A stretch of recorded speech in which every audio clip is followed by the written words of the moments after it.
The problem with that is that you hit a point where you're just putting out fires.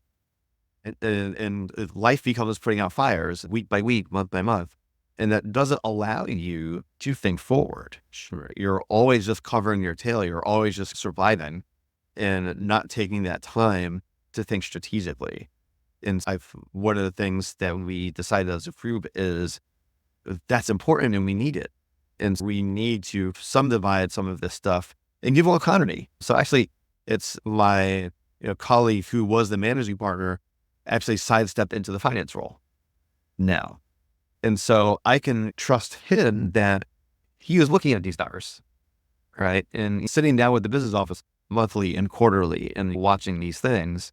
So I don't have to watch it as tightly as he is because that's his job.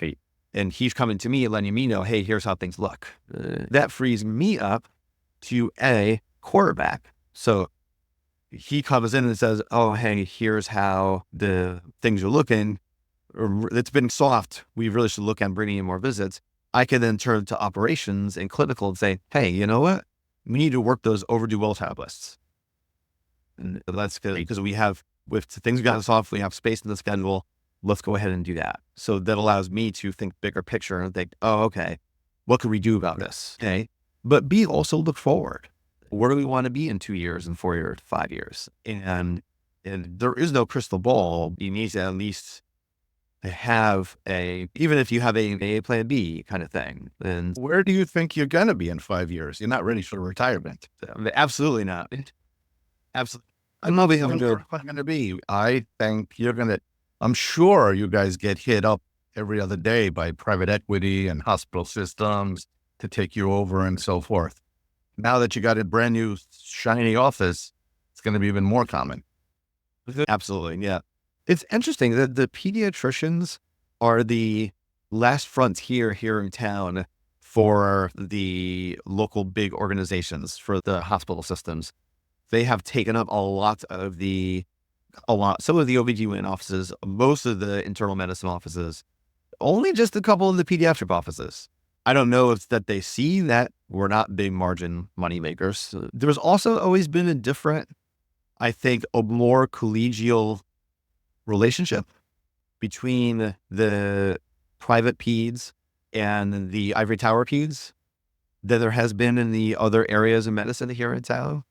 So maybe that's playing a role. I don't know. This is one of those things where I haven't necessarily been in the room where it happens, right? To quote Hamilton.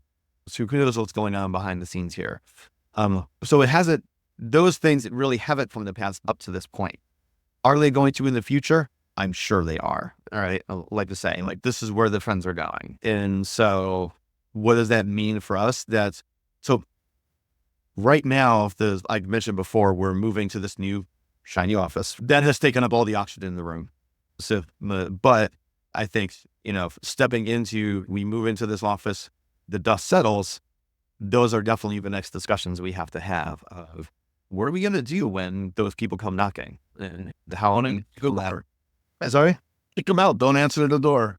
They think first, right? Exactly. Yeah. But I think having been around for so long, we definitely have a little bit of an intense independent streak. But I think we very much want Panoramic Pediatrics to stay Panoramic Pediatrics and not be owned by anyone but us. So then if that's going to be our strategy, how are we going to do that? How are we going to survive in this current atmosphere?